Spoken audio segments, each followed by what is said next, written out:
สวัสดีท่านผู้ชมที่เคารพนำท่านผู้ชมมาติดตามข่าวกีฬาสุริยวงศ์เป็นทีมเดียวจากลาวลีก2เข้าสู่รอบ4ทีมสุดท้ายการแข่งขันเตะบานสิงขันประธานนายกรัฐมนตรีแห่งสปป.ลาวฤดูกาลนี้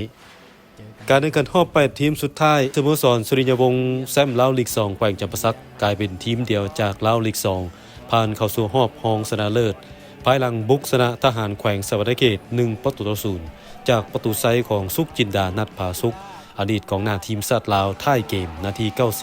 90+4รวมถือว่าส้มเชยจิตใจไอ้น้องเนาะถือว่าสู่เต็มที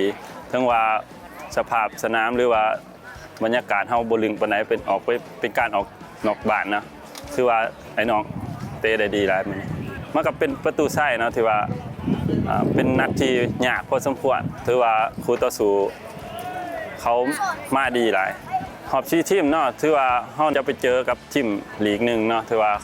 พละกำลังและก็เทคนิคเขาน่าจะสูงกว่าเขาก็ต้องพัฒนาเรื่องตัวนี้ถือว่าพวกเขาเฮ็ดสำเร็จนาทีเนาะเขาหอบ4ทีม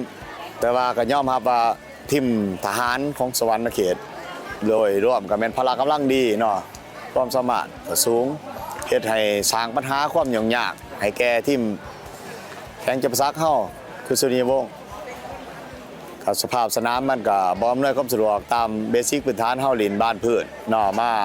ดินบ้านโยนก็พละกำลังเฮาก็บ่ค่อนข้างที่ดีเท่าเขาเนาะก็ถือว่าภาคภูมิใจที่ว่าลูกทีมเฮ็ดได้เนาะรอบรองชนะเลิศหรือรอบ4ทีมสุดท้ายสโมสรสุริยวงศ์ไปพบกับกองทัพทีมจากลีกสูงสุดที่เปิดบ้านเอาชนะดวลจุดโทษสร้างน้อยรองแชมป์ฤดูกาลผ่านมา7-6หลังจากเวลาปกติเสมอกัน 0-0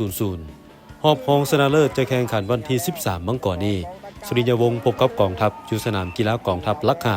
นครหลวงเวียงจันทร์เวลา 15 โมงและเอสราพบหลวงพระบางไฟฟ้าลาวจะแข่งขันอยู่สนามกีฬากลางแขวงหลวงพระบางเวลา 15 โมงเช่นกันส่วนรอบชิงชนะเลิศจะแข่งขันวันที่17มังกรนี้อยู่สนามกีฬากลางแขวงหลวงพระบาง